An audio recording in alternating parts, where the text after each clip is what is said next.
దాని నియంత్రణ మీ ఆధ్వర్యంలో ఇక్కడి నుంచే మొదలవ్వాలి.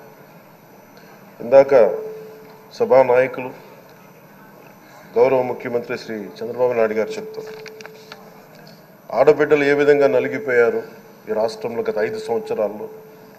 చిన్న లేదు, పెద్ద లేదు, ఎవరని లేదు.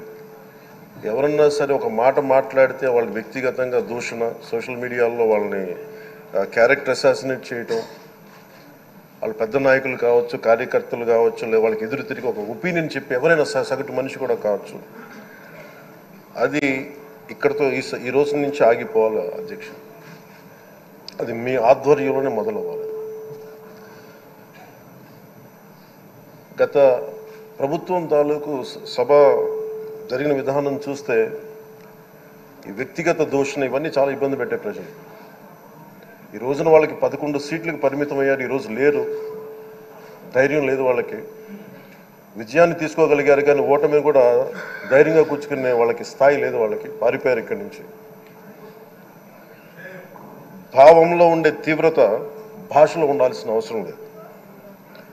భాష మనుషుల్ని కలపడానికి కానీ విడగొట్టడానికి కాదు, భాష విద్వేషం రేపడానికి కాదు, పరిష్కరించడానికి. ఎంత జటిలమైన సమస్య అయినా, భయంకర సమస్య అయినా చర్చల ద్వారా పరిష్కరించుకోవడానికి కానీ వివాదం సృష్టించడానికి కాదు. ఈ సభ ఉన్నది అందుకు. కానీ మనం చూసింది వాళ్ళ దగ్గర నుంచి బూతులతోటి, వ్యక్తిగత దోషులతోటి రాష్ట్ర పురోభివృద్ధిని ఆపేశారు. అలాంటి సభ కాకుండా ఇందాక మన పెద్దలు శ్రీ గౌరవ ముఖ్యమంత్రి చంద్రబాబు గారు చెప్పినట్టుగా ఇది భవిష్యత్తుకి ఇది ఒక ప్రమాణం అవ్వాలి. 2047 వరకు ఇంత అద్భుతమైన స్థానంలో మనకి ఆంధ్రప్రదేశ్ తెలుగు జాతి ఉన్నత స్థాయికి వెళ్ళాలంటే ఈరోజు మనం వేసే ప్రతి అడుగు అది భవిష్యత్ తరాలకు ఒక నిర్దేశక ఒక టచ్ స్టోన్గా ఉండిపోవాలి, గిట్ రాయిగా ఉండిపోవాలి. ఈ రోజున ఈ సభలో ఉన్న గౌరవ సభ్యులందరూ చట్టాలు చేయడానికి ఉన్నారు, చట్టాలు ఉల్లంఘించడానికి కాదు. విభేదించడం అంటే ద్వేషించడం కాదు, వాదించడం అంటే కొట్టుకోవడం కాదు. ఇవన్నీ విభేదించడం, వాదించడం ఇవన్నీ ప్రజాస్వామ్యానికి చాలా మౌలికమైన పునాదులు. ఆంధ్రప్రదేశ్ ఆవిర్భావం జరిగి అసలు భాషా ప్రయుక్త రాష్ట్రాల ఆవిర్భావమే మన ఆంధ్ర రాజ్యంతో మొదలైంది.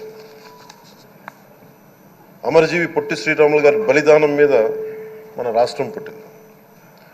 56 రోజులు తిండి తిప్పలు తినకుండా నరకం అనుభవిస్తూ ఆయన బలైపోయారు.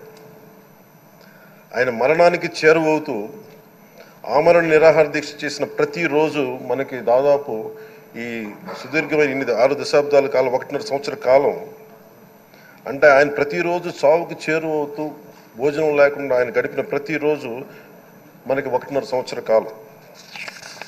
అలాంటి నేపథ్యంలో అలాంటి మహోన్నతుడు శ్రీ పొట్టి శ్రీరాములు గారి త్యాగాన్ని కనుక మనం ఈ సభలో ప్రజా సంక్షేమం కోసం మాత్రమే చర్చలు జరగాలి, వాదోపవాదాలు హద్దులు దాటకుండా ఉండాలి, వ్యక్తిగత దూషణకి తావివ్వకుండా ఉండాలి.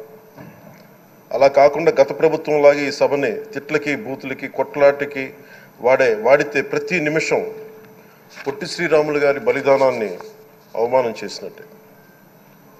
ఒక గొప్పవాడు, ఒక మహానుభావుడు బతికినప్పుడు మాత్రమే కాదు, చనిపోయిన తర్వాత కూడా కొన్ని తరాలు ఉపయోగపడతారని నిరూపిస్తారు.